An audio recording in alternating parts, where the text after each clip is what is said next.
बिस्मिल्लाहिर्रहमानिर्रहीम, अस्सलाम वालेकुम। एक बुरी ख़बर से ही नाज़रीन आज का आगाज़ करते हैं, क्योंकि अभी आप सबको पता है कि सबसे ज़्यादा पाकिस्तान के अंदर जो सैलाब है वो शदीद किस्म का आया हुआ है। पाकिस्तान के जो 3 दरिया हैं ना, जिसमें चेनाब, सतलुज और रावी, इन तीनों में बहुत ही ऊँचे दर्जे के सैलाब जो है ना नाज़रीन वो आए हुए हैं। और इस सैलाब से आपको जो सूरत हाल है वो हम आपको बताते रहें। 2200 देहात जो है ना वो मुतासर हो चुके हैं बुरी तरीके से और ज़ेर आब आ चुके हैं। इसमें पानी बुरी तरीके से जो है ना जगहों में भर चुका है। 20 लाख जो लोग हैं जिनकी फसलें हैं वो तबाह हो चुकी हैं, तबाह हो चुके हैं। नकल मकानी करनी लगी है, जो लोग हैं वो सारे घर छोड़ छोड़ के आगे जा रहे हैं। 33 मतलब 33 लोग जो है ना उनकी अमवात भी हो चुकी है। और इसके अलावा जो नुकसानात हैं उनमें फसलें तबाह होने की वजह से वो तो नुकसान आप देख रहे हैं वो हुआ ही हुआ है, मगर साथ में वो जो बहुत से ऐसे जो जानवर हैं, मवेशी हैं, वो भी हलाक हो गए। और इतनी तेज़ी से सैलाब आया कि उन जानवरों को जौन सा बचाने के लिए या कहीं सेफ़ जगह पे मुंतकिल करने के लिए उनको मौका नहीं मिल सका। देखिए, बहुत मुश्किलों से अगर किसी की जान बचाई गई तो वो इंसान ही है। और इसमें जो मैं एक ऐसे इदारे हैं जो कि मुझे लगता है उनकी तारीफ़ करना बनती है, जो रेस्क्यू करने में लगे रहे, जिन्होंने बहुत मेहनत करके उन लोगों को बचाने में अहम किरदार अदा किया कि हमारे यहाँ जो अमवात हैं नाज़रीन वो बहुत कम हो गई। ठीक है, वैसे जितनी भी हुई है मगर यह है कि अभी तक बहुत हद तक कंट्रोल भी किया गया है। अच्छा, ये जो चेनाब के बारे में बताऊँ, चेनाब के अंदर एक सबसे ज़्यादा जो नुकसानात हुए हैं वो दरियाए चेनाब की वजह से हुए हैं। दरियाए चेनाब में 10 लाख से भी ज़्यादा जो उसका एक रेला है ना वो इंडिया की तरफ से छोड़ा गया था।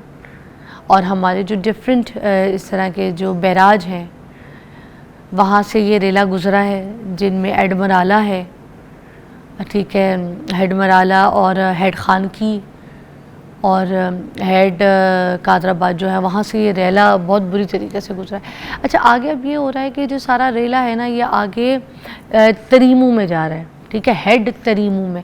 अब ये वहाँ पे जाके ना इकट्ठा होगा और फिर ये जो पंजनत है ना उसके मुकाम पे इकट्ठा हो जाएगा और फिर उसके बाद ये पानी दरिया सिंध में भी जाएगा। फिर ये जो इतना बड़ा रेला जो है ना दरिया सिंध में से गुजरेगा और ये आगे सिंध की तरफ पहुंच रहा है। आगे क्या इंतज़ामात किए जा रहे हैं गवर्नमेंट की तरफ से, हमारे इदारों की तरफ से, वो भी आज उसके बारे में डिटेल हम पूछेंगे और ये सारा इस चीज़ के बारे में भी बात करेंगे कि जो सूरत हाल है। सैयद शाह साहब हैं हमारे साथ, तैयब शाह साहब, तो उनसे हम बात करेंगे। हमारे साथ डायरेक्टर NDA में हैं तो हमारे साथ मौजूद हैं, उनसे बात करते हैं। अस्सलाम वालेकुम। जी अस्सलाम वालेकुम। हाँ जी, एक बार नाम अपना पूरा ज़रा सही से क्लियर कर दीजिएगा। तैयब शाह, मैं सही कह रही हूँ आपका नाम? जी एग्जैक्टली, मेरा नाम डॉक्टर तैयब शाह। ओके जी डॉक्टर साहब, मुझे ये बताइएगा सबसे पहले तो कि ये जो अभी जो रेला है, जो इतना बड़ा रेला है, एक सैलाब का इतना बड़ा रेला आया कि जो 2200 जो लोग हैं वो ज़ेर आब आ चुके हैं, ठीक है, देहात जो हैं वो ज़ेर आब आ चुके हैं। इसके बारे में आपको क्या लगता है, क्या क्या इन जो इक़दामात हैं वो क्या करने पड़े हमें और कौन से ऐसे नुकसानात हैं जो अभी तक हमारे हो चुके हैं, उस पर डिटेल पे आप ज़रा गुफ्तगू कीजिएगा। जी मैं इसकी कंप्लीट जेनेसिस एक्सप्लेन करूँगा। अभी राइट नाउ हम मूनसून के 9वें स्पेल में दाखिल हो चुके हैं, यानी इसका ये मतलब है कि अभी और बारिशों का सिलसिला पाकिस्तान के इन रीजन्स में शुमाल मशरक़ी पंजाब में दोबारा आज से दाखिल हो चुका है।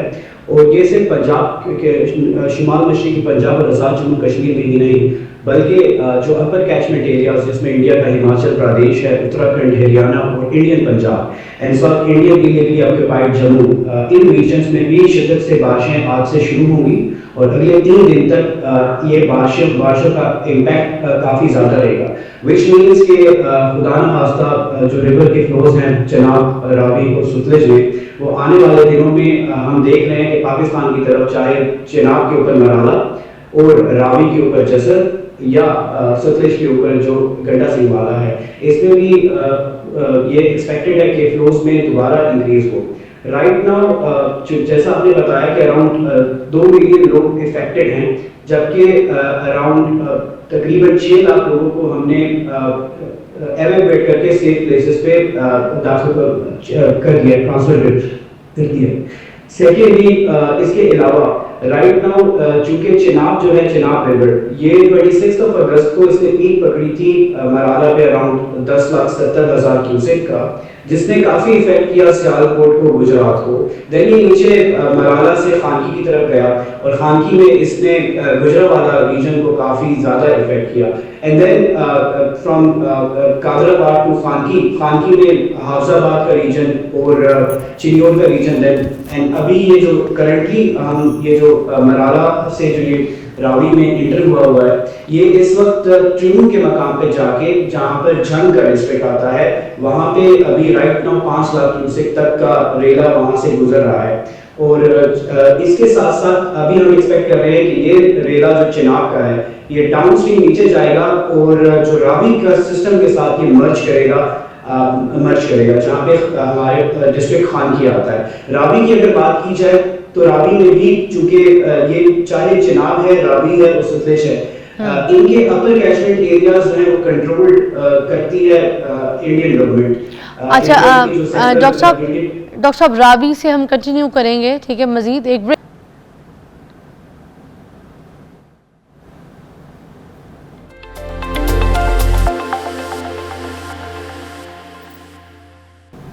Welcome back. अच्छा जी, हम अब बात करेंगे ज़रा सा, ये जो सैलाबी रेला है ये मुल्तान की तरफ भी जा रहा है। अब आगे मुल्तान को और अगले जो शहर हैं आगे, उनको बचाने के लिए क्या क्या इक़दाम की जा रही है, तैयब शाह साहब से पूछते हैं। जी शाह साहब बताइएगा।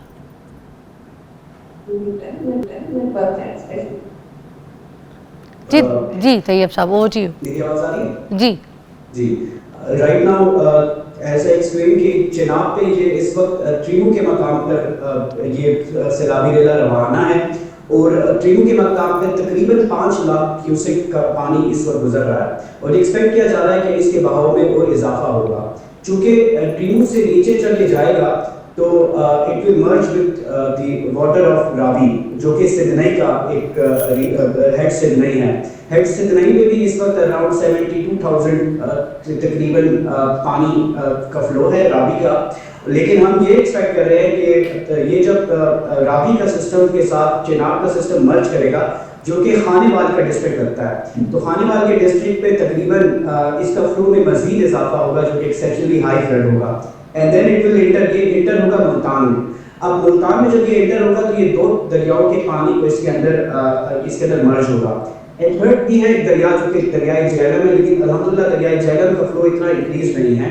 तो मुल्तान में हमने प्री आइडेंटिफाइड कुछ ब्रीचिंग सेक्शंस रखे हुए हैं कि खुदा न खास्ता अगर फ्लो अपनी कैपेसिटी से ज़्यादा एक्सीड कर जाए तो वो ब्रीचिंग सेक्शंस जहाँ से हम पानी को डाइवर्ट कर सकें, ताकि खुदा न खास्ता जो एक हेड मोहम्मद वाला जो ब्रिज है, अगर वहाँ की डिज़ाइन कैपेसिटी से ज़्यादा फ्लो हो तो वो एक कंट्रोल्ड ब्रीचिंग साइट है। देन एक और ब्रीचिंग साइट जो मुल्तान के साउथ पे रखी हुई है वो शेर शाह ब्रिज है। लेकिन हमारी एक्सपेक्टेशन ये है कि इंशाल्लाह ताला थ्रू कंट्रोल्ड फ्लड मैनेजमेंट, चूंकि हमने चिनाब के ऊपर ऑलरेडी 2 ब्रीचिंग करवा चुके थे, एक ब्रीच जो हमने चेन्योर ब्रिज के पास की और एक हाफजाबाद मंडी बाउद्दीन में हमने एक किया ब्रीच करके इसके फ्लो को रिड्यूस किया। एंड सेकंड जो हमने कंट्रोल ब्रीचिंग जो कि रिवाज bridge near the Chiniot and जंग डिस्ट्रिक्ट के वहां पे करके पानी के फ्लो को रोका। अभी ये एक्सपेक्टेड है कि ये त्रिमू से तो गुजर जाएगा और मुल्तान में खुदा न खास्ता अगर ये जरूरत पड़ी कि कंट्रोल ब्रीचिंग के थ्रू फ्लड को रेगुलेट और फ्लड की इंटेंसिटी को रिड्यूस किया जाए, तो वो भी प्री आइडेंटिफाइड ब्रीचिंग साइट्स हैं। हमारा गवर्नमेंट का सबसे मेजर जो फोकस है वो जानी नुकसान को कम से कम करें, और हम एक क्लस्टर अप्रोच पे चल रहे हैं जिसमें सबसे पहले है कि मिनिमम ह्यूमन लॉस, उसके बाद सेकंड ये है कि हेल्थ एंड हाइजीन सबसे इंपॉर्टेंट हमारी प्रेफरेंस है। हेल्थ एंड हाइजीन के बाद बताइएगा डॉक्टर साहब मुझे ये बताइएगा, ये जो अभी जितने भी बंद तोड़े गए हैं, ठीक है, जिन इलाकों में, क्या ये दरिया का ही इलाका था जहाँ पे पानी निकाला गया है, या फिर ये प्रॉपर देहात थे जिनकी तरफ पानी को डाइवर्ट किया गया है? क्योंकि कुछ लोग तो कच्चे के इलाके में भी फसलें लगाकर बैठे होते हैं, तो क्या सिर्फ ये कच्चे के इलाके में पानी छोड़ा गया था या फिर उससे आगे भी? मैडम, ये जो आइडेंटिफाइड ब्रीचिंग साइट्स होती हैं, इसके लिए भी एक पूरा एक बोर्ड होता है जिसके अंदर प्रोविंशियल इरिगेशन डिपार्टमेंट्स भी होते हैं। इसके अलावा कंसर्न प्रोविंशियल जो गवर्नमेंट के नुमाइंदे, वहाँ के representative of the provincial government, साथ इसमें पाकिस्तान आर्मी की भी इंजीनियरिंग ब्रिगेड के भी रिप्रेजेंटेटिव होते हैं। और ये जो ब्रीचिंग साइट्स होती हैं ये काफ़ी प्री आइडेंटिफाइड हुई होती हैं, और ये ब्रीचिंग साइट्स नॉर्मली उन एरियाज में ही होती हैं जहाँ मतलब पहले से ही डिसाइड हुआ होता है। एग्जैक्टली और मैडम वहाँ पे मैक्सिमम लॉस को कंट्रोल किया जाए कि खुदा ना खास्ता, फॉर एग्जांपल अगर ये हाफजाबाद और चिन्योट में जिस रीजन में ज़्यादा पॉपुलेशन है, अर्बन सेंटर्स हैं, या वो रीजन जहाँ पे खुदा ना खास्ता पानी के फ्लो से बहुत बड़ा नुकसान हो चुका हो, उसको बचाने के लिए ऐसे एरियाज की तरफ कंट्रोल ब्रीचिंग नॉर्मली की जाती है जहाँ से human loss, infrastructure loss, agriculture loss सबसे कम और रिड्यूस्ड हो। नॉर्मली मैडम ये इरीगेशन प्लेन्स होते हैं, एग्रीकल्चर के वो एरियाज होते हैं जहाँ पे पॉपुलेशन कम से कम हो, और सेकेंडली अर्बन सेंटर और कोई बिल्ट इन्वायरमेंट कम हो, और ये प्री आइडेंटिफाइड होते हैं। और इसमें मगर डॉक्टर साहब अब ये जो हम मुल्तान की अगर बात करें तो आगे फिर मुल्तान को बचाने के लिए कहा यह जा रहा है कि वहाँ पे भी बंद तोड़े जाएंगे, तोड़े जा रहे हैं, तो अब उस हिसाब से अगर हम देखें तो कौन कौन से इलाके हैं, अगर आप बता सकें। जी मैडम, मुल्तान के नॉर्थ पे बेसिकली एक हेड मोहम्मद वाला है, and then towards its south Sher Shah bridge है। लेकिन हमारी अभी एक्सपेक्टेड है कि इंशाल्लाह फ्लड की, क्योंकि रेगुलेट अल्हम्दुलिल्लाह अच्छा मैनेजमेंट की वजह से फ्लड की इंटेंसिटी राइट नाउ, चूँकि मैंने जैसे कहा कि 5 लाख क्यूसेक तक ये गुजर रहा है, और हमारी एक्सपेक्टेशन से अगर ये 8 लाख भी गुजर जाए तो मुल्तान में ब्रीचिंग की ज़रूरत नहीं पड़ेगी। इसके बाद जो इम्पोर्टेंट जगह है दैट इज़ बेसिकली खानेवाल, क्योंकि खानेवाल पे ये खानेवाल पे रावी और मिलता है चिनाब, और जहाँ पे चूँकि रावी सिस्टम में भी इस वक्त हाई फ्लडिंग है। जैसे कि रावी ने स्टार्ट किया जसर से बलोकी में, शादरा में, और शादरा की पीक लाहौर से होते हुए ये इस वक्त बलोकी में है, जो कि साहिवाल का रीजन और टोबा टैक्सिंग का रीजन है। इस वक्त बलोकी से पीक फ्लड गुजर चुका है जो कि 2,40,000 क्यूसेक का था, और अब ये हेड सिदनई के पास जो कि खानेवाल का रीजन है, यानी खानेवाल रीजन के पास भी इस वक्त तकरीबन 70,000 क्यूसेक का रेला है। और हम एक्सपेक्ट कर रहे हैं कि कल शाम तक सिदनई के मकाम पर चिनाब का पानी त्रिमूर से गुजर के और रावी का पानी सिदनई और खानेवाल के पास मर्ज करेगा, जहाँ पे खुदा न खास्ता बैक वाटर इफेक्ट हो सकता है। मतलब ये कि चिनाब का पानी का फ्लो ज़्यादा है। बैक वाटर इफेक्ट क्या होता है, देखने वालों को भी मुझे भी समझाइएगा। जी मैडम, जब दो पानी आपस में मर्ज कर रहे हैं और एक की डिस्चार्ज ज़्यादा हो, जिस तरीके से मैं बता रहा हूँ कि ये 6 से 6.5 या 7 लाख क्यूसेक भी हम एक्सपेक्ट कर रहे हैं कि ये चिनाब का पानी जब रावी के पानी से मिलेगा, जबकि रावी का पानी हम एक्सपेक्ट कर रहे हैं तकरीबन 1 लाख क्यूसेक का।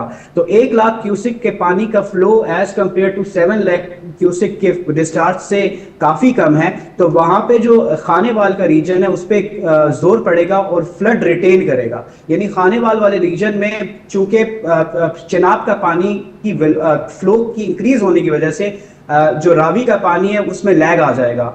लैग आने का मतलब ये हुआ कि उस रीजन में पानी कुछ देर के लिए रिटेन करेगा, और ये बैक वाटर इफेक्ट है, यानी कि चिनाब का पानी रावी के पानी को नीचे जाने से थोड़ा सा उसमें रेजिस्टेंस क्रिएट करेगा। ये सिर्फ इस रीजन पे नहीं आएगा, आगे चूंकि सुतलिज का पानी जहाँ पे पंजनत का मकाम है बहावलपुर पे, उच्च शरीफ और अहमदपुर ईस्ट के पास, चूंकि सुतलिज के पानी में भी इस वक्त हाई फ्लो है, और एक्सपेक्ट किया जा रहा है कि सुतलिज के पानी में फ्लो हाई ही रहेगा, क्योंकि हिमाचल प्रदेश में बहुत शिद्दत से बारिशें हो रही हैं और इंडियन पंजाब में। जो सतलुज का पानी है ये कसूर से इंटर होता है गंडा सिंह वाला में, और नीचे ये विहाड़ी से गुजरता है, पाकपतन से गुजरता है और बहावल नगर पे आता है। देन ये बहावलपुर में मिलता है with the water of Chenab, Ravi और सबके साथ एक मिल के पंचनद बनता है, जहाँ पे river Beas, river Sutlej, river Ravi, river Chenab और रिवर झेलम, 5 के 5 दरिया, सवाई मासवाई इंडस की, ये सारे मिल के 5 दरिया बहावलपुर पे मिलते हैं। अब बहावलपुर के मकाम पर हम ये देख रहे हैं कि चूंकि इस वक्त ये जो पानी है गंडा सिंह वाला से सुलेमान की और सुलेमान की से ये इस वक्त हेड इस्लाम की तरफ जा रहा है। तो आज से 3 से 4 दिन बाद यानी 4 सितंबर को हम या 5 सितंबर की सुबह हम ये एक्सपेक्ट कर रहे हैं कि जब ये सारा पानी चेनाब का, रावी का और सतलुज का पानी बहावलपुर की तरफ आएगा, तो वहां पे बहावलपुर का पानी भी हम एक्सपेक्ट कर रहे हैं 1.5 लाख क्यूसेक का सतलुज से आएगा और तकरीबन 7.5 लाख तक ये पानी या 7-7.5 लाख का पानी जो है चेनाब रिवर, जिसके अंदर रावी का रिवर शामिल हो चुका होगा। अगेन वहां पे भी एक बैक वाटर इफेक्ट हो सकता है जिसकी वजह से एक रेजिस्टेंस क्रिएट होगी, तो हमारे बहावलपुर के रीजन में भी खुदा ना खास्ता पानी कुछ देर के लिए रिटेन करे।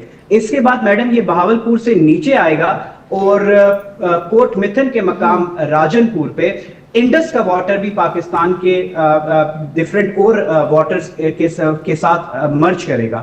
अब इंडस का वाटर जब मर्ज करेगा तो इंडस में भी एक स्पेसिफिक फ्लो आ रहा है, तो तकरीबन हमारे पास 8 लाख 8.5 लाख क्यूसेक के अंदर, जो कि 5 दरिया का पानी ऑलरेडी, जिसमें छठा इंडस दरिया जब शामिल होगा तो वहां पे भी हम ये एक्सपेक्ट कर रहे हैं कि 2 लाख तकरीबन इंडस का वाटर जब ये शामिल होगा तो कोट मिठन राजनपुर के ऊपर तकरीबन ये 10 लाख क्यूसेक का ब्रेला बनेगा। अच्छा, मुझे इधर भी इस पे भी जरा रोशनी डालें, जो हमारे हेडवुड बराज हैं, ठीक है, और ये इतना हैंडल कर सकेंगे 10 लाख क्यूसेक को?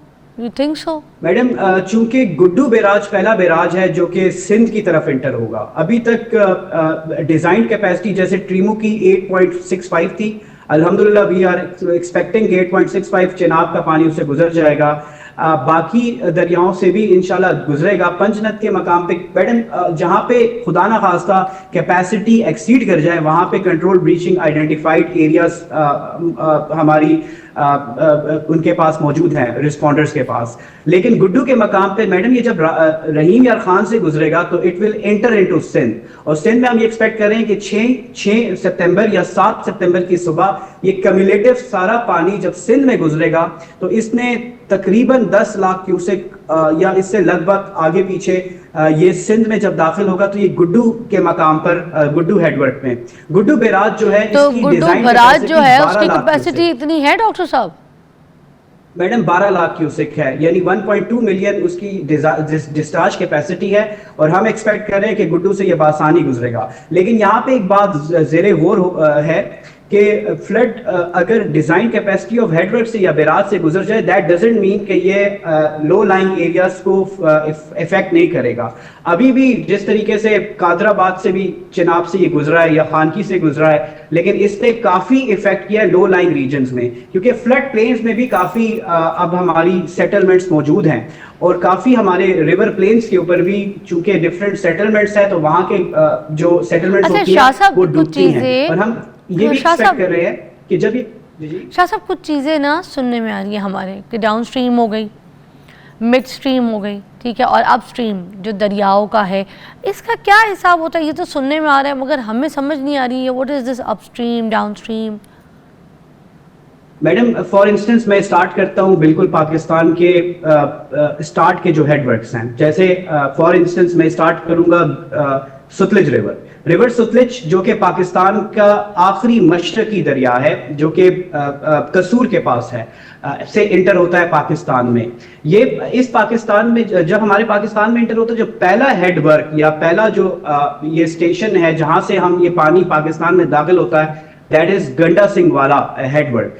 अब इस गंडा सिंह वाला में जो इंडिया की तरफ से पाकिस्तान में पानी दाखिल होगा वो हमारे लिए इनफ्लो है, यानी अपस्ट्रीम गंडा सिंह वाला से जो इंडिया से हेडवर्क में इंटर हो रहा है, तो इसको हम अपस्ट्रीम कहते हैं। जब ये इस हेडवर्क से नीचे गुजर जाएगा तो वो डाउनस्ट्रीम पानी है, यानी अपस्ट्रीम वो है जो कि उस बैराज से इनफ्लो है, एंड आउट फ्लो जो है वो बेसिकली इसका डाउन स्ट्रीम पानी कहलाता है। यहाँ पे कुछ इंपॉर्टेंट चीजें जो मैं आपको एक्सप्लेन करना चाहूँ जो कि इंपॉर्टेंट है फ्लड को अंडरस्टैंडिंग में।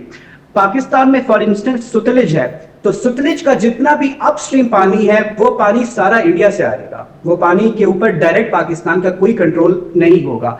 अब सतलुज रिवर, जिस तरह मैंने आपको बताया कि ये कसूर डिस्ट्रिक्ट है, अब इस कसूर डिस्ट्रिक्ट के बिल्कुल साथ फिरोजपुर डिस्ट्रिक्ट इंडिया का लगता है जो कि इंडियन पंजाब का रीजन है।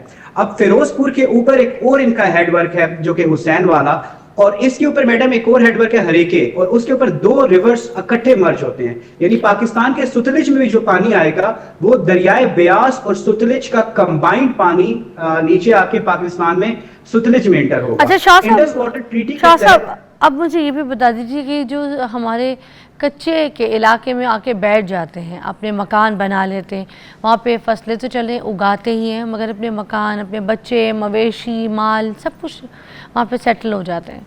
अब उनको रोकने के लिए क्या किया जा रहा है एनडीएमए की तरफ से, उनको हटाने के लिए सिचुएशन में क्या काम किया जा रहा है? जी मैडम, इसमें सबसे बड़ा जो initiative at a national level जो फेडरल गवर्नमेंट ले रही है, जिसमें national disaster management authority is playing a pivotal role, वो ये है कि हम फ्लड प्लेन्स की आइडेंटिफिकेशन कर रहे हैं। यानी फ्लड प्लेन्स का ये मुराद कि वो रास्ते जो कि दरिया का हक है, उसको हम राइट ऑफ द रिवर भी कहते हैं, या रिवर की एक्चुअल प्लेन्स, तो वो आइडेंटिफिकेशन और demarcation of the flood plains number 1 ये एक इंपॉर्टेंट इनिशिएटिव है जिसमें एनडीएमए ने अपनी support to the provincial governments and also support to the other departments, क्योंकि फ्लड प्लेन की आइडेंटिफिकेशन एनडीएमए के साथ साथ सबसे ज्यादा इसमें important role federal flood commission का है। फेडरल फ्लड कमीशन जो है वो फ्लड प्लेन्स की आइडेंटिफिकेशन एट फेडरल लेवल करती है, और प्रोविंशियल इरिगेशन डिपार्टमेंट जो है वो फ्लड प्लेन्स की आइडेंटिफिकेशन एट प्रोविंशियल लेवल करती है। एट नेशनल लेवल चूंकि एनडीएमए के पास अल्हम्दुलिल्लाह ये टेक्नोलॉजी मौजूद है कि वो डिफरेंट रिमोट सेंसिंग और सैटेलाइट के डेटा के थ्रू हिस्टोरिकल फ्लड के एक्सटेंट्स को देखते हुए और फ्यूचर क्लाइमेटिक प्रोजेक्शंस को देखते हुए राइट ऑफ द रिवर को, यानी कि वो इलाके जो कि एक्सप्लिसिटली रिवर का राइट है, जिसको हम राइट ऑफ द रिवर या फ्लड प्लेस, इनकी जब आइडेंटिफिकेशन हो जाए, सेकंड इंपॉर्टेंट थिंग उसमें ये होती है कि हम ये इन्फोर्स करें कि जो फ्लड का राइट है या रिवर का जो राइट है कि रिवर ने यहां से गुजरना है, वहां पे किसी किस्म की इंक्रोचमेंट या किसी किस्म की सेटलमेंट, चाहे वो सेटलमेंट इंफ्रास्ट्रक्चर की हो या चाहे वो सेटलमेंट किसी और किस्म की एक्टिविटी के लिए हो, उसको रोका जाए। चूंकि एनडीएमए इसमें गाइडेंस प्रोवाइड कर सकता है एट फेडरल लेवल, एनडीएमए इसमें स्ट्रेटेजिक गाइडेंस और कंसर्न डिपार्टमेंट्स को आइडेंटिफिकेशन ऑफ फ्लड प्लेन्स के लिए, लेकिन एट प्रोविंशियल लेवल ये provincial irrigation. Thank you so much, बहुत बहुत शुक्रिया। इस सेगमेंट का हमारा वक्त ख़त्म होता है, बहुत इन्फॉर्मेशन देने का, और हम सिर्फ ये दुआ करेंगे कि अभी जो हालात हैं सैलाब की वजह से वो सब जल्द जल्द जो है ना हाथ में काबू में आ सकें, क्योंकि अभी हालात बहुत सिचुएशन ख़राब है। दुआ कीजिएगा। एक ब्रेक के बाद मिलते हैं।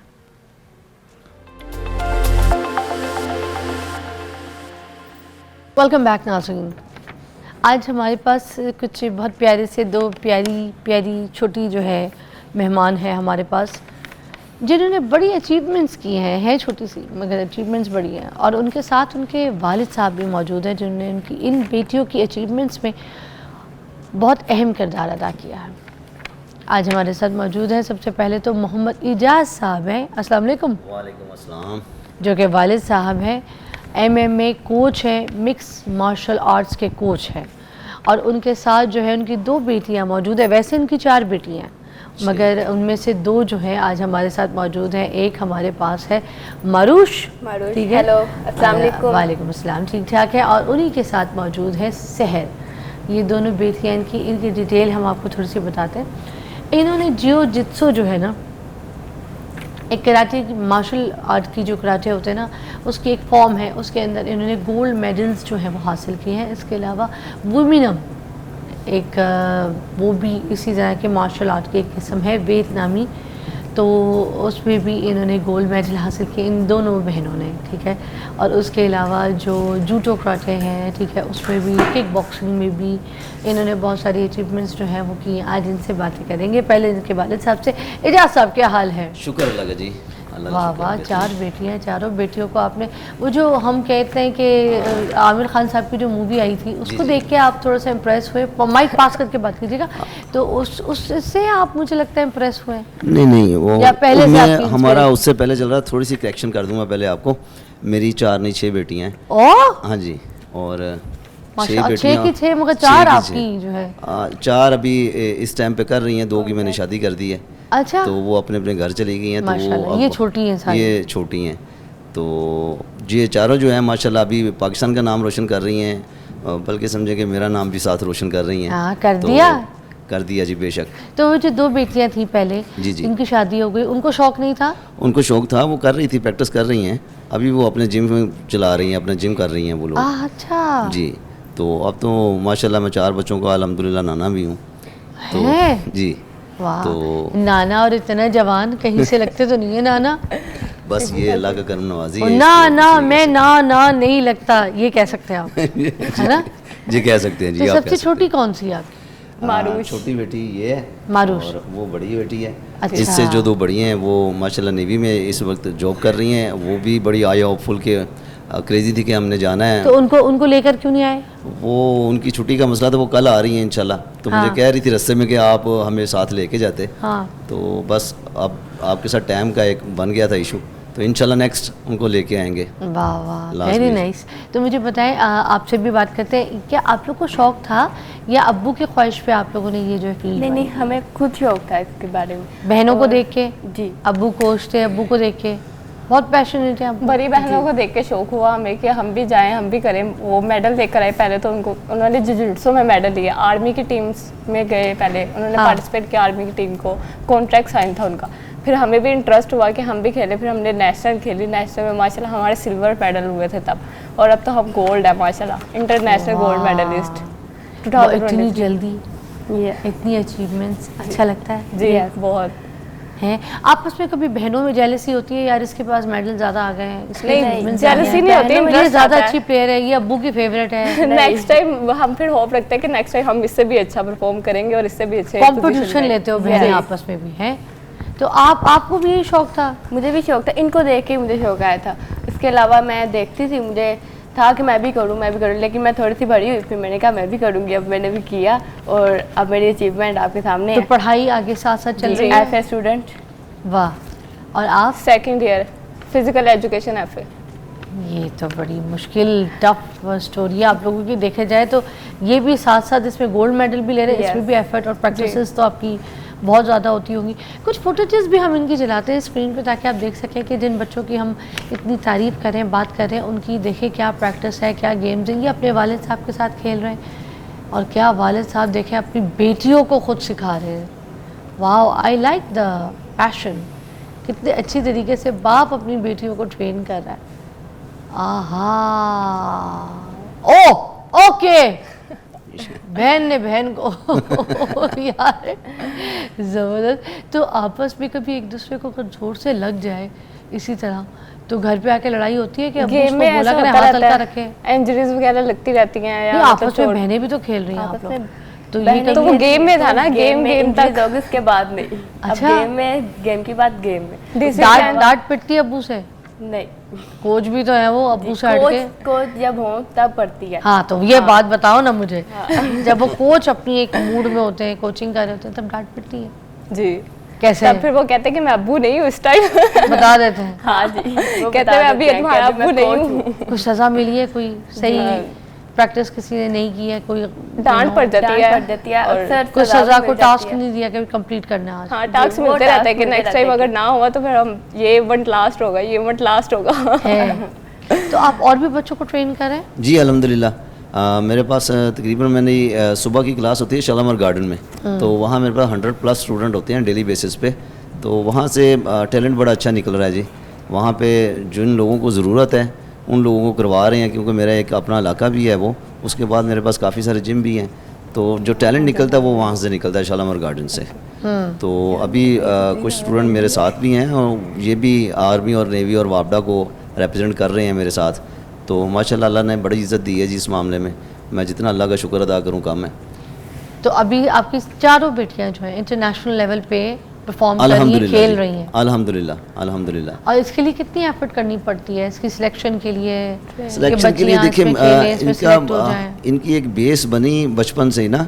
असल में जो बचपन से बेस बनती चलती आती है तो फिर आपके लिए इजी हो जाता है। फिर वो देखते देखते चलाते करते सबके साथ मिलते करते फिर निकल जाती हैं स्लोली। अब इनको मैंने बड़ी जल्दी इंटरनेशनल लेवल पे ले आया। उसके पीछे जो मेहनत थी वो किसी ने नहीं देखनी, क्योंकि हम धुंध, बारिशें, हवाएं, तूफ़ान जो भी चल रहा है प्रैक्टिस चल रही है। प्रैक्टिस के बगैर आपने नहीं सोना। बच्चों की डाइट क्या है? आप जब इतनी ये सब प्रैक्टिस होती है, स्टेमिना होता है, स्ट्रेंथ ट्रेनिंग होती है, बेशक इनमें बच्चों की डाइट भी कोई स्पेशल होती है? डेफिनेटली डाइट पे बहुत फोकस होता है। अगर ये डाइट अच्छी नहीं करेंगे तो ये खेल ही नहीं पाएंगे। क्या खाते हैं ये लोग? बहुत दूध इनके पीती लिए बीफ, बकरे का गोश्त, ठीक है, और कोई नान शान 5-6 नान खा लेती हो? No. ताकत वाकत भी डाइट का चाहिए? भी ख्याल रखना चाहिए है? ना कि आपका वेट अप डाउन तुम ना मुझे हो। डाइट बताओगी ब्रेक के वेट अप डाउन ना हो। अगर वेट बाद। अप डाउन ना हो तो जी। इसके लिए क्या खाती हो बताना है ब्रेक के बाद, ठीक है? ब्रेक के बाद सुनते हैं।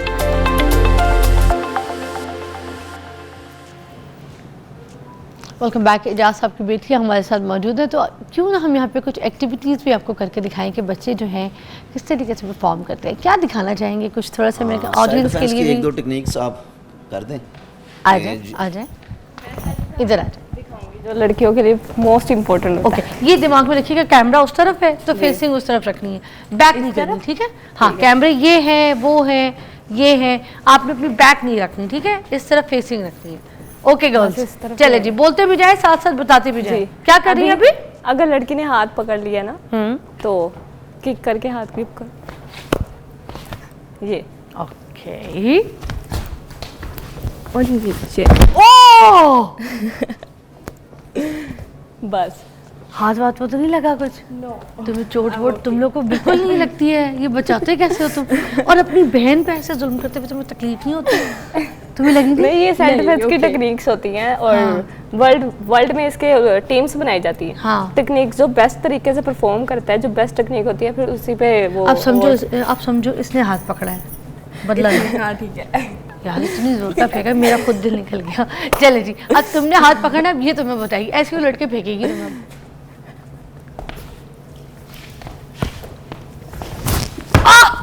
यार इसको भी लगी होगी, तुम्हें लगी है?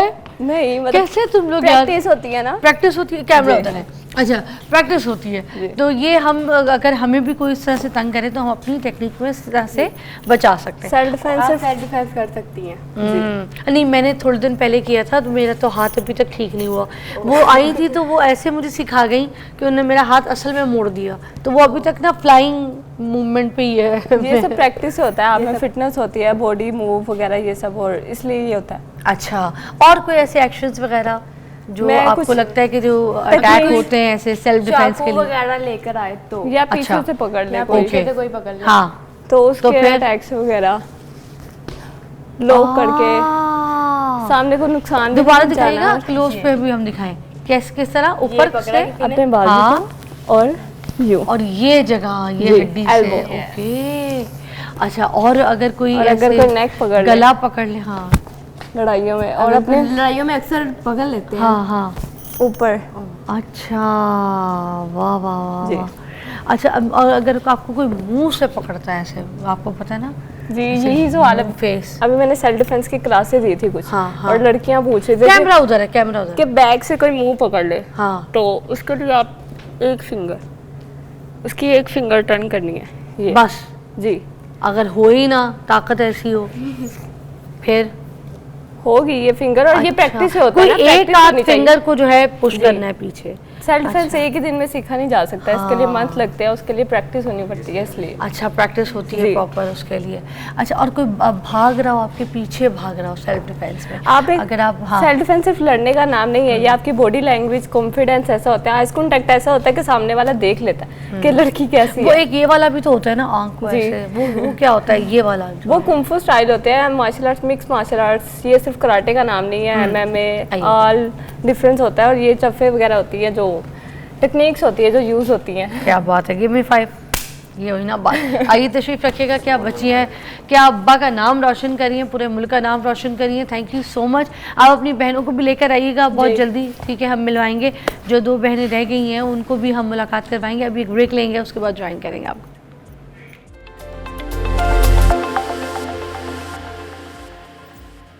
Welcome back watch morning with Fiza. नाज़रीन, एक तो आज एक हमारी बहुत अच्छी मेहमान है, उनकी आज हैप्पी टू यू है और बहुत हमें प्यारी है, इसलिए हमने आज उनसे ख़ास उनके घर से जो है ना अपनी दावत को तैयार करवाया। हमने कहा जिसकी बर्थडे होती है वो घर से खाना लेकर आता है और उसके बाद हम सब के साथ मिल के बैठ के जो है ना वो खाना भी खाता है। तो साथ हम उनके साथ केक काटेंगे और आज हम आपको बताएंगे कि बर्थडे किसकी है। मगर बर्थडे के साथ साथ मैं ये बता दूँ कि आज उनके साथ हमने कोई टॉपिक भी डिज़ाइन किया है जो कि ख़ास आप लोगों के लिए। जिस तरीके का मौसम है, बारिशी मौसम है और हर वक्त आपको ये सुनने में देता है कि यहाँ पे जो है ना तूफ़ानी बारिश हो रही है, इधर मौसम ख़राब है, तो खुश्क मौसम भी है, इसकी वजह से बाल रूखे हो जाते हैं, बाल टूटना शुरू हो जाते हैं, कुछ स्किन की एलर्जीज़ होती हैं। इसके ऊपर आज हम टॉपिक पे बात करेंगे, लाइव कॉल्स भी आपकी अटेंड करेंगे, बहुत से ज़बरदस्त नुस्खे जो हैं, टोटके जो हैं वो तैयार करके लाएंगे अपनी रिसर्च के हिसाब से, हमारे पास मौजूद है। नहीं मराओ, अच्छा जी, आ जाए जी, उठाए भाई, कैमरा खोले। क्या हाल है जी? अल्लाह का शुक्र। Happy birthday, happy Thank you, birthday, thank you, happy thank birthday. you, जैसे thank ईद you। मिलते हैं वैसे हैप्पी बर्थडे हाँ जी, हैप्पी बर्थडे ऐसे ही मिलते हैं। कितनी खूबसूरत लग रही हैं, जितनी बड़ी होती जा रही हैं और खूबसूरत होती जाएंगी। Thank you. नहीं ये क्या मार्क्स कहाँ से मिलते हैं आपको? उधर से ना मियाँ साहब किचन में। मियाँ साहब किचन में, एक मिनट किचन में दिखा दे मियाँ आपको साहब। देख-देख के मियाँ सोच साहब रहे से क्या करवा रही है अपनी बर्थडे वाले दिन की शक्ल दिखाया, कैमरा फैन करके इनको दिखाया। हाय हाय। हमने लाइव दिखा दिया आपको। ये जो है ना ये अपनी बेगम के इश्क में क्या क्या कर रहे होते हैं। और आज तो बर्थडे है, सुबह से आपके पीछे पीछे होंगे ऐसे ऐसे। हाँ जी, अल्हम्दुलिल्लाह। आज जी Thank you, बैठिएगा। thank you ये so सुबह सुबह much। लड़ाई क्या कर रहे थे बैठ के? तुम जाओ पहले, गाड़ी पे सारा सामान खड़ा है, मैं नीचे बैठूंगा। क्या करते हैं? अच्छा जी, छोटी छोटी नोक जोक जो है ना ये हसीन ये होती तो है, चलती रिश्ते को रहती है। खूबसूरत बनाती है। हाँ, happy birthday. Thank you so much. आज ही कॉल्स कीजिएगा तो आज जो नुस्खे पूछेंगे तो बर्थडे पे विश कीजिएगा नईमा जी को। आज हम बात कर रहे हैं नईमा जी खुश्क मौसम के ऊपर, हाँ जी, है ना जी। और ये जो बाल टूट जाते हैं, रूखे हो जाते हैं, डैंड्रफ भी हो जाता है और अजीब सा चूरा गिर रहा होता है सर से, तो इन सब का क्या इलाज है? ये किसकी आवाज़ है बेटा? किसकी बिल्ली की दुम पे पैर रख दिया किसने है? अच्छा, हाँ जी।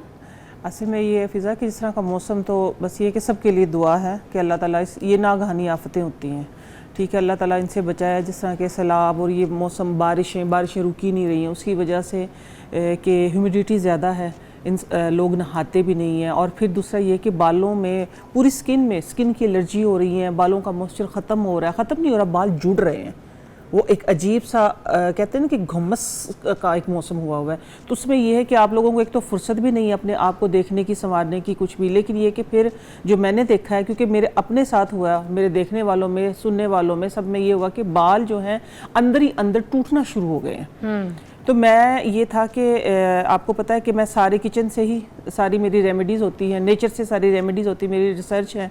लेकिन आज तो मैं वो नुस्खे आप लोगों के लिए लेके आई हूँ कि जो बारहा आजमाए हुए हैं, बार आजमाए हुए, जो महंगे जो ट्रीटमेंट्स हैं ना, महंगे इंशाल्लाह उनका मुतबादिल है ये, और हैं बहुत ही सस्ते से। जो आप महंगे ट्रीटमेंट करवाते हैं उनकी वजह से होता ये है फ़िज़ा कि जब महंगे ट्रीटमेंट या जो कलर करवाते हैं बालों में, ख़ास तौर पे जो ब्लीच लगवाते हैं, डाई लगवाते हैं, तो उसकी वजह से बालों का जो मॉइस्चर है वो बिल्कुल ख़त्म हो जाता है। बिल्कुल उसके अंदर से इलास्टिसिटी जिसको हम बोलते हैं ना, लचक जो होती है, लचक ख़त्म हो जाती है, उसकी जो सरफेस वो उधड़ जाती है, बिल्कुल ख़त्म हो जाती है। तो ये आज के जो मैं आप लोगों को केराटिन मास्क और एक प्रोटीन मास्क जो बालों को कंप्लीट प्रोटीन देगा, ठीक है। प्रोटीन मास्क इस तरह के लेके आई हूँ, बिल्कुल किचन मेड चीज़ों से ही। अच्छा। हाँ जी, बिल्कुल किचन की ही चीज़ें हैं, किचन में इस्तेमाल होने वाली सारी चीज़ें हैं, लेकिन ये है कि मैं उनके कॉम्बिनेशन बताती हूँ आप लोगों के, कि उनके कॉम्बिनेशन आप लोगों ने कौन सी चीज़ कितनी डालनी है और कौन सी चीज़ ज़्यादा करने से नुकसान हो सकता है या किस चीज़ के कम करने से उसका फ़ायदा नहीं होगा।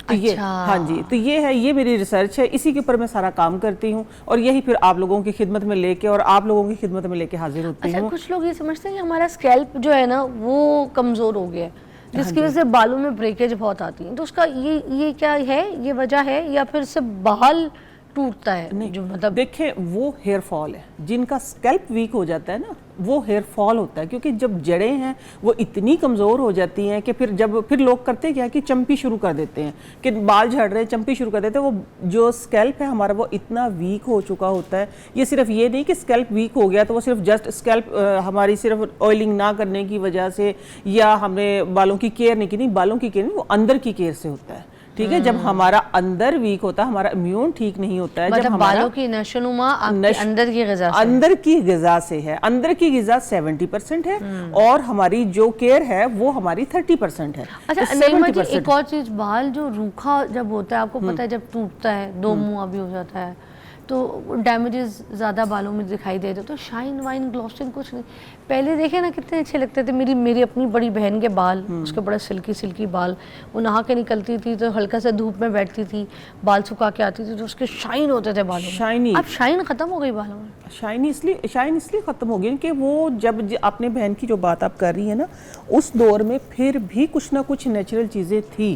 ठीक है, अब कंप्लीट हम केमिकल्स की तरफ चले गए, अगर मैं दूसरे लफ्जों में कहूँ तो हम बिल्कुल मॉडर्न हो गए। इसकी वजह से शाइन चला गया, रूखा हो गया। शाइन चला गया। वो पता है क्या होता है, केमिकल का ज़्यादा इस्तेमाल जो होता है ना, जितने भी हम प्रोडक्ट यूज़ करते हैं केमिकल बेस्ड जो भी कोई होता है, एक तो ये है कि लोग देख के नहीं लेते हैं। ठीक है, पैराबिन फ्री ले लें, अगर आप लोगों ने शैम्पू ही लेनी है तो ये पैराबिन फ्री लेने की भी ज़रूरत नहीं, आप लोग घर में बनाएं। घर में बनाने के मैं इतने तरीके बता चुकी हूँ, मैं और तरीके भी आप लोगों के लिए ही मैं आती हूँ तो आप लोगों को और मैं तरीके बताऊँगी। वो कुदरती जो शाइन है हमारी, वो इन कुदरती तरीकों से ही रह सकती है। आज क्या कर रही है, ये जो आप अलसी के बीजों को आप हाँ कर रही थी ना, ये केराटिन आप लोग जो महंगे ट्रीटमेंट करवाते हैं ना केराटिन के, केराटिन मास्क है। हाँ जी, चलते हैं। अच्छा, ऐसे की कॉल भी शामिल करते हैं। अस्सलाम वालेकुम। आइए, अलसी के जो बीज है ना उनको बॉईल कर रही थी नईमा जी और वो केराटिन मास्क बनाएंगी आज ज़बरदस्त किस्म का। अच्छा जी, हाँ, कॉल शामिल करते हैं। अस्सलाम वालेकुम।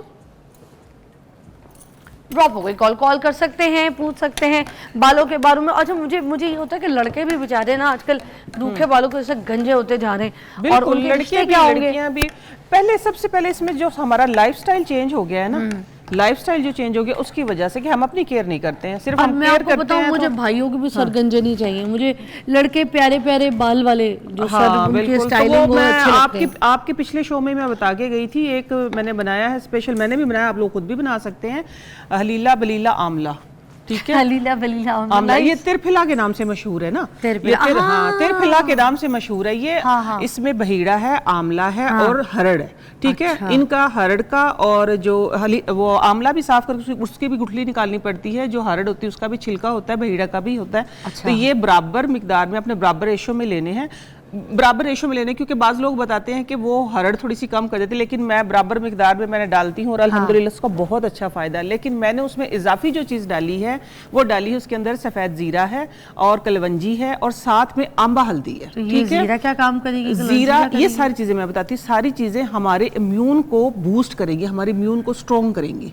ठीक है, हाँ जी, उसकी वजह से ये होगा, जब हमारा अंदर स्ट्रॉन्ग होगा तो फिर हमारा सरफेस जो है वो भी स्ट्रॉन्ग होगा, इस वजह से। तो ये है कि ये चीज़ें आप खुद भी बना सकते हैं, कोई मसला नहीं है। ये देखें, ये इस अलसी की, अब क्योंकि आज हम ये अलसी का प्रोटीन मास्क बना रहे हैं। ठीक है, इससे ये होगा जो हमारे रफ बाल हो गए हैं, जिनका स्कैल्प से लेके और जिनका एंड तक जो डैमेज हो गया, जिस तरह उखड़ गए हैं बाल, ठीक है, उनकी सरफेस जो है वो बिल्कुल उधड़ गई है, जो उधड़ गई उन बालों को ये बिल्कुल स्मूथ, शाइनी और एकदम से उन बालों में लस्टर आ जाएगा सबसे, क्योंकि ये अलसी क्योंकि मैंने पकानी थी। आप लोग ना जो यहाँ पर जो दिखाया जाता है, आपको जो बना के सिखाया जाता है, मुझे एक बात का बड़ा अफसोस है, मुझे जितने भी कमेंट्स या मैसेजेस आ रहे होते हैं इनबॉक्स में, जो आप लोग ज़्यादा करते हैं, पूछ रहे होते हैं बार बार कि इस रेमेडी को हमने किया तो अभी हमें असर, भाई एक बार करने से असर नहीं नहीं आता। होता, exactly। आप एक बार अपने पीले दांतों को मांजे नहीं साफ होंगे, बिल्कुल, बिल्कुल। आपको लगातार हफ्ता साफ करना पड़ेगा अपने दांतों को।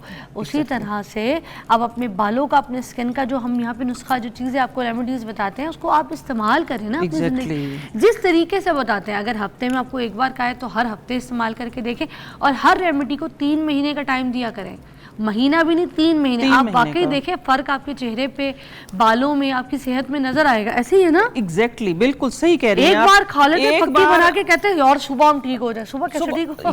यही बिल्कुल एग्जैक्ट यही मैसेज आते हैं। आपने बहुत ही अच्छी बात कर दी, हमारे दिल की बात कर दी है। तो ये बता दें फिर कि हाँ जी, इस्तेमाल तो ये 3 महीने देखिए, करें, एटलीस्ट 3 महीने करें। देखिए आप लोग जब इस्तेमाल करते हैं, नेचुरल जो चीज़ें होती हैं ना, कुदरती जो चीज़ें होती हैं, देखिए उनका असर बहुत अच्छा होता है, लेकिन उनका असर जरा देर से, लेकिन देर तक भी रहता है। वो ये नहीं है कि रातों रात लगाया, जो भी आपने किया 15 मिनट बालों में लगाया तो फिर वो जो डैमेज होता है बालों का और हर चीज़ का, वो सबको पता है फिर उस चीज़ का।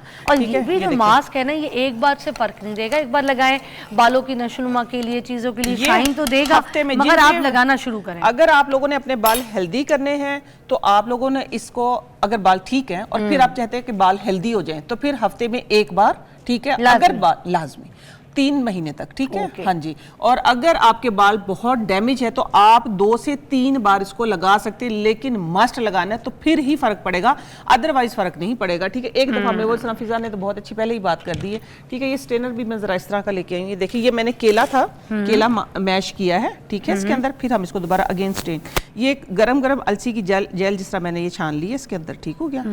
हाँ, ये रूखे हुए और जो डैमेज बाल होते हैं उनके लिए, ठीक हो गया। हाँ जी, ये अलसी की जेल आ गई इसके अंदर, ये अलसी की, अच्छा ये वो मास्क बना रही हूँ मैं कि जिसको आप अपनी ड्राई स्किन के ऊपर भी यूज कर सकते हैं। चेहरे सिर्फ पे? हाँ जी, चेहरे पे बिल्कुल, आप अपने चेहरे पे भी आप इसको इस्तेमाल कर सकते हैं और साथ में आप लोग इसको अपने बालों पे भी इस्तेमाल कर सकते हैं। ठीक है, ये वो वाला मास्क है। साथ में ये आ गया है इसके अंदर कैस्टर ऑयल, और साथ में मैंने इसके अंदर विटामिन ई ऑयल, दोनों चीजें मैंने इसमें शामिल की हुई हैं। ठीक है, तकरीबन 1 कप के बराबर ये हमारे पास अलसी की जेल है, 1 केला है इसके अंदर। अच्छा, गर्म ही डाल दिया, ठीक है। ये मैं आप लोगों को स्पेशल इसीलिए दिखा रही हूँ कि मैंने गर्म डाल के दिखाया, आप लोग डाल सकते हैं इसको। अब मैंने इसके अंदर ये डाला है 1 टेबल स्पून कैस्टर ऑयल और विटामिन ई ऑयल, दोनों शामिल हैं, दोनों मैंने मिक्स किए हुए हैं। ठीक है, हाँ जी।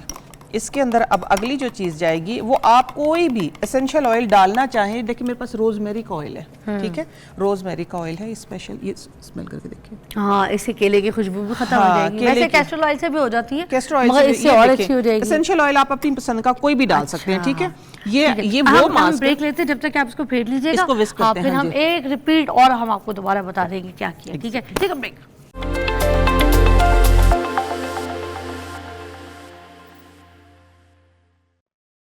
Welcome back. और अब दोबारा से रेसिपी जरा रिपीट कर दे, क्योंकि हाँ जी, इसमें मैंने आपने ना डाला। हाँ। मैंने 2 चम्मच अलसी लेके और उसको तकरीबन 1 कप पानी में बॉईल कर लिया। जब वो रहेगी 1/2 कप, तो वो मैंने स्ट्रेन कर ली। स्ट्रेन करने के बाद फिर इसके अंदर मैंने पहले केला मैश किया, केले के बाद फिर इसके अंदर मैंने कैस्टर ऑयल और साथ में विटामिन ई ऑयल, ये दोनों चीज़ें शामिल करके और इसको अभी मैं स्ट्रेन करूँगी। ये आपका कंप्लीट, ये देखिए इसके अंदर से ये दोबारा इसको क्यों स्ट्रेन कर रही हूँ, ताकि ये जो लम्स हैं इसके अंदर केले के, केले के, अच्छा, केले के, ठीक है, हाँ, वो निकल जाएंगे। ये देखिए ये स्ट्रेन हो गए हैं, ठीक हो गया।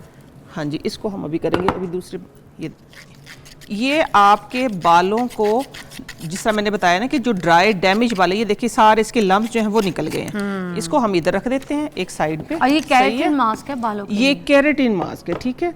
ये देखिए ये इस तरीके का मास्क बन गया है। अच्छा, ये वो मास्क है जिसको आप अपने फेस पे भी लगा सकते हैं। ये देखें, ये ऐसे मैं दिखा देती हूँ हाथ के साथ, ठीक है। ये आपने अपने फेस पे, अपने हाथों पे, अपने बालों पे, इसके अंदर ऐड आप करना चाहें, आप एलोवेरा जेल ऐड करें, इसके अंदर आप कोई हनी ऐड कर सकते हैं, कोई भी चीज़। हनी है मेरे पास, हनी दीजिएगा मुझे काइंडली, ये वाला हनी। हाँ जी, हनी दे दें मुझे। हनी भी आपके बालों को एकदम से, ये वो मास्क है जिसको आप अपने फेस पे, अपनी स्किन पे, ठीक है, जहाँ से भी आपकी स्किन ड्राई है, डैमेज है, जहाँ से भी, ये देखिए बस हो गया। सही है, हाँ जी, बिल्कुल ठीक है। ये देखिए ये 1 चम्मच मैंने इसके अंदर डाला है हनी का। ये देखिए मैं हाथ से इसलिए कर रही हूँ ताकि आप लोगों को सही से नजर आ सके, मैं दिखा सकूँ। ये देखिए, शहद से भी ऐसे। बालों में शाइन बड़ी शाइन आती है, फेस को हाइड्रेट करता है, बालों को भी हाइड्रेट करता है ये, और आपकी स्किन को भी हाइड्रेट करता है। ये वो मास्क बन गया कैरेट जो आप महंगे महंगे ट्रीटमेंट करवाते हैं, ये उसका मुतबादिल है। अच्छा, ठीक है, अच्छी चेहरे लगाना के लिए भी कैसे हमारे लिए? चेहरे के लिए भी मैंने पहले आपके शो पे ही मैंने बताया था कि पहले जिस तरह आप जिनकी स्किन एक्स्ट्रा ड्राई है, जिस तरह रमज़ान में मैंने आपके साथ ही शो किया था, वो रील भी आप लोग देख सकते हैं कि जिनकी स्किन एक्स्ट्रा ड्राई है वो लोग सिर्फ अलसी की, जो मैंने पहले जेल नहीं बना के दिखाई है, वो जेल सिर्फ बना के आप दिन में 10 बार, थोड़ी सी खत्म होगी, लगा ली, वो हाइड्रेट स्किन के अंदर चली जाती है। और फिर ये होता है कि आपकी स्किन पता भी नहीं चलता, कोई चिपचिप नहीं होती, कोई उसके अंदर आपको कोई क्या कहते हैं स्टिकीनेस फील नहीं होगी, कोई आसान भी इतना, बहुत आसान है, बहुत आसान है।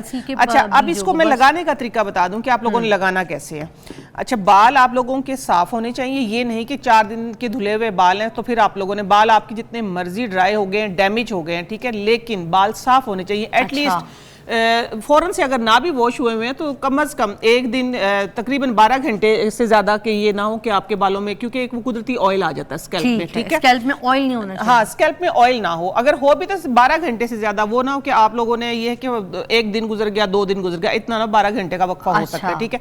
फिर आप लोगों ने एंड से, रूट से और एंड तक अच्छे तरीके से लगाना है हाथों के साथ, ठीक है, इस तरीके से, ठीक है, हाथों के साथ यूं आराम से दोनों हाथों में लेके आप अपने बालों पे, ये देखिए जिस तरह मैंने हाथ पे लगा लिया है, इसी तरीके से मर्द हजरात इजीली आप लगा सकते हैं इसको। और आप लोगों ने अपने सेक्शंस करके बालों में अच्छे तरीके से लगाना है, फिर बन बना के तो उसके ऊपर शावर कैप पहन ले, ठीक है, आधे घंटा से 2 घंटे तक रखें, फिर नॉर्मल पानी से वॉश करें, कोई भी माइल्ड शैम्पू के साथ आप वॉश करेंगे जब, तो एकदम से बालों में जान आएगी। और इसको अगर आप लोगों ने इसी मास्क को प्रोटीन मास्क बनाना है, इसी मास्क को, ठीक है, इसी मास्क को मैं बता रही हूँ, तो प्रोटीन, हाँ जी, अंडा, एग्जैक्टली देखा, आपको पता नहीं क्योंकि आप भी नेचर में काम करती हैं। कोई अहमक होगा तो देखे ना, मुर्गी डाल देगा, मैं तो अंडा डाला। गुड।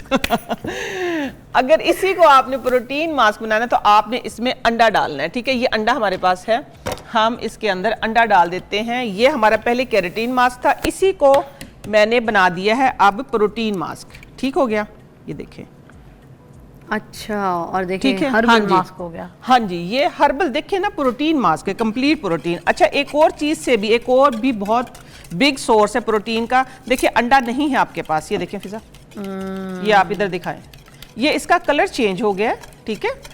अभी जो अंडे की स्मेल से इरिटेट होते हैं, लेकिन उन्होंने इलाज भी करना है, तो फिर वो इसके अंदर क्या नहीं, करें? आपने एसेंशियल ऑयल भी तो डाला है, एसेंशियल ऑयल डाला है, बदबू कहाँ आएगी? सवाल ही पैदा नहीं होता हाँ। ना कि इसके अंदर, लेकिन फिर भी मैं एक और इजाफी चीज कर देती हूँ कि उसके अंदर फिर भी देखिए ना, मैंने अभी मैश किया है, कोई स्मेल नहीं आ रही, क्योंकि मैंने इसके अंदर रोजमेरी एसेंशियल ऑयल डाला हुआ है ऑलरेडी। आप लेमन एसेंशियल ऑयल भी डाल सकते हैं, नहीं तो आप लेमन भी डाल सकते हैं, सादा लेमन तो सादा वैसे ही लेमन अंडे की डालें, बदबू हाँ मार जी, देता है। वैसे ही बदबू मार देता है। तो ये आपका पहले वाला था हमारा केराटिन मास्क, और उसको हमने बना दिया प्रोटीन मास्क, वाह। ठीक है, इसी को ही, ठीक है। एक और प्रोटीन का बहुत बड़ा बिग सोर्स, वो आप लोगों को मैं क्विकली करके दिखाऊंगी अभी। बनाना है, हाँ, अभी 1 सेकंड में बन जाएगा, 1 सेकंड में, 1 सेकंड में बनेगा। इसके ऊपर सॉस पैन हांडी देना, रख हाँ, देते हैं, हाँ। फिर आप साइड। ये देखिएगा, ये आप खुद इससे इत्तेफाक करेंगे, देखिएगा। ओके, मुझे वो वाला जार देना, ब्लैक ढक्कन वाला उठा के। ये ले, ये मैंने ठीक क्वार्टर है। टीस्पून, ये वाला नहीं, सॉरी, ये वाला, अच्छा ये है जेलेटिन पाउडर। अच्छा, हाँ, ये जेलेटिन पाउडर है, ये आपको पता है कि कॉस्मेटिक्स में भी यूज़ होता है, खाने में जेली वगैरह जो बनती है, ठीक है ना, अनफ्लेवर्ड है ये, ठीक है, हलाल है, अच्छा। ठीक है, हलाल है, अनफ्लेवर्ड है, ये भी प्रोटीन का बहुत बड़ा सोर्स है, आम पंसार स्टोर से आपको इजीली मिल जाएगा, कोई इसमें मसला नहीं है। ये देखिए, 1 चम्मच हमने लिया है और तकरीबन आधा कप पानी के अंदर जेली बनानी है हाँ हाँ हाँ, ये जेली सी बन जाएगी, ठीक है। ये जेली जो बनेगी, इसका भी हमने अंडा लिया है ना, लेकिन जो लोग, अंडे की जगह मैं बता रही हूँ, जो लोग इसका अंडे की स्मेल से, या अंडा जो लोग कहते हैं कि हम नहीं लगा सकते, तो उनके लिए एक बहुत बड़ा जरिया है प्रोटीन का, ठीक है। ये बस अभी बन जाएगा 1 सेकंड में, ये देखिएगा। अच्छा, अगर अंडा नहीं लगा रहे, अंडा नहीं लगा रहे तो आप ये जेलेटिन पाउडर जो है अनफ्लेवर्ड, ठीक हो गया, अनफ्लेवर्ड, बस इसको बंद कर देते हैं इतनी जल्दी? अभी। हाँ हाँ, ये बस इसको मिक्स करेंगे, मिक्स करते करते ये थिक हो जाएगा, ये आप देखिएगा, ये अब ये देखो कलर चेंज हो गया ना, ये थिक हो जाएगा। इसके अंदर वही आप लोगों ने सेम कैस्टर ऑयल डालना है, लेमन एसेंशियल ऑयल डालें या लेमन डालने, ठीक है, केला वेला वैसे? केला, हाँ जी, सेम सेम उसी और तरीके से। अलसी के बीज भी वैसे ही उबाल के डालना? हाँ, अलसी के बीज में इसी के अंदर आप लोगों को डाल के, ये देखिए ये छोटी छोटी वो ट्रिक्स हैं। और ये कितने का बना है, ज्यादा से ज्यादा अगर मैं इसकी अमाउंट निकालूं, देखो पानी तो सबके पास होता है, ये 1 रुपए भी इसकी कीमत नहीं है 1 चम्मच की। और इसने काम जो करना है वो हजारों वाला करना है। आप कीमत 1-1 रुपया करके कम कर रही हैं, एक दिन सब कुछ मुफ्त बता देंगी। मुफ्त ही है, वरना पानी आप तो 2 मुफ्त रुपए है। का नुस्खा बता दिया, आज आपने 1 रुपए का आज बता 1 दिया। रुपया वाला हो गया। बर्थडे जो है थैंक यू, आपने मेरी बर्थडे को खूबसूरत बना दिया। थैंक यू वाह सो जी। मच। क्योंकि बर्थडे तो पहले भी बहुत हुई है, लेकिन आज की बर्थडे स्पेशल होगी। थैंक स्पेशल यू सो होगी। मच, अल्लाह का लाख लाख शुक्र है। इंशाल्लाह। हाँ, ये देखें, ये अभी थोड़ी सी देर में अलसी थिक हुई है ना, अलसी की जेल थिक हुई है, इसी तरीके से ये बात करते करते ये थिक हो जाएगा। पहले से देखिए इसकी ठंडा होता जाएगा, ठंडा होता जाएगा, ये थिक होता जाएगा। तो ये है एनिमल सोर्स, ठीक है। ये इनके जो हॉर्न सींग जिनको बोलते हैं हम, सींगों से या जिस तरह पाए पकाते हैं ना, जब पाए ठंडे हो जाते हैं तो देखते हैं ना कि जेल सी बन जाती है, ये वही है। ठीक है, ये वही है। ये वही प्रोटीन, कहते हैं कि हड्डियां अगर मजबूत करनी प्रोटीन लो, ठीक है। हड्डियां अगर घुटनों में दर्द है प्रोटीन लो, तो प्रोटीन की वजह से ये प्रोटीन सोर्स है सारा। ये देखिए ये ठीक हो गया। आप लोगों ने इसके अंदर ये देखिए फटाफट हम इसको 1 सेकंड में क्विकली मैं बनाऊंगी आप लोगों के सामने। ये मैं बना के भी दिखा देती हूँ, क्योंकि फिर आप लोग क्वेश्चन होते हैं कि आपा ये चीज़ रहेगी वो चीज़ रहेगी। ये देखिए ये जेलेटिन पाउडर कब मैंने बनाया है वो लिक्विड, ये हो गया ठंडा होकर फौरन से ठीक हो जाएगा। ठीक है, इसको उधर रख दें, सही है। और साथ में हमने इसके अंदर डालना है वही सेम हनी। अच्छा, शहद भी? हाँ, हनी वैसे ही बनाएंगे ना। और हम तेल भी कैस्टर ऑयल भी डालेंगे? हाँ, कैस्टर ऑयल में भी डालें, इसमें सॉरी इस मास्क में भी डालेंगे। अच्छा, हाँ जी, ठीक है। और इसके अंदर हम डाल देते हैं ग्लिसरीन। ओके, ठीक है, हमारा टाइम खत्म हो गया। हाँ, ये लास्ट बता दो जल्दी ठीक है से। ठीक है। ये देखिए ये चली गई है ग्लिसरीन।